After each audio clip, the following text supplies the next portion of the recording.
કચ્છ જિલ્લામાં શાળાઓમાં અભ્યાસ કરતા બાળકો વિવિધ સરકારી કચેરીઓ અને તેની કામગીરીથી માહિતગાર થાય તે માટે પ્રવાસ કાર્યક્રમ ઘડવામાં આવતા હોય છે, જેના અનુસંધાને ભુજ ખાતે આજે કોટડા ચકારની શાળાના વિદ્યાર્થીઓ જિલ્લાની કલેક્ટર કચેરી સહિતની સરકારી કચેરીઓની મુલાકાતે આવ્યા હતા અને ત્યાં થતી કામગીરીની માહિતી મેળવી હતી।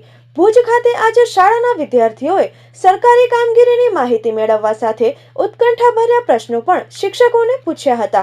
ખાસ કરીને આ વિદ્યાર્થીઓ અભ્યાસ કરીને ભવિષ્યમાં ઉચ્ચ અધિકારી બનવાના સપના સેવતા હોય ત્યારે આ પ્રકારના પ્રવાસોથી તેમનું ઘડતર થાય તેવું શાળાના આચાર્યએ ચંચળ ન્યૂઝ સાથે વાત કરતા જણાવ્યું હતું।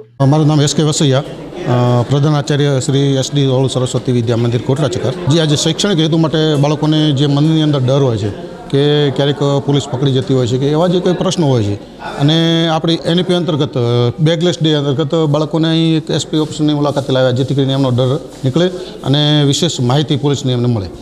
અત્રે અમે સવારે 9 વાગે વિદ્યાલયમાંથી નીકળ્યા, પાર્લેજી કંપનીની મુલાકાત લીધી, ત્યારબાદ અમે કલેક્ટર ઓફિસ પણ બાળકોને બતાવી, જ્યાં કલેક્ટર ઓફિસમાંથી માર્ગદર્શકોએ સારું માર્ગદર્શન આપ્યું અને અત્યારે SP ઓફિસ અમે આવ્યા છીએ। 174 બાળકોને સાથે અમે મારા શિક્ષક સ્ટાફ છે 10 સાથે કુલ મળીને 189ની સંખ્યામાં અમે અત્યારે ઉપસ્થિત છીએ।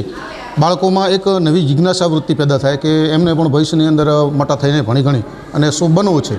તો અત્યારે સાહેબે પ્રશ્ન પૂછ્યા કે ભાઈ તમે શું કલેક્ટર કેટલા બનશો, તો ઘણા બાળકોએ હાથ ઉપર કર્યા, તો એમની જે જિજ્ઞાસા વૃત્તિ છે ને એમને જે કંઈ બનવું છે એ બની શકે એ ઉદ્દેશ્ય સાથે આજે અમે બાળકોને લઈ આવ્યા છીએ।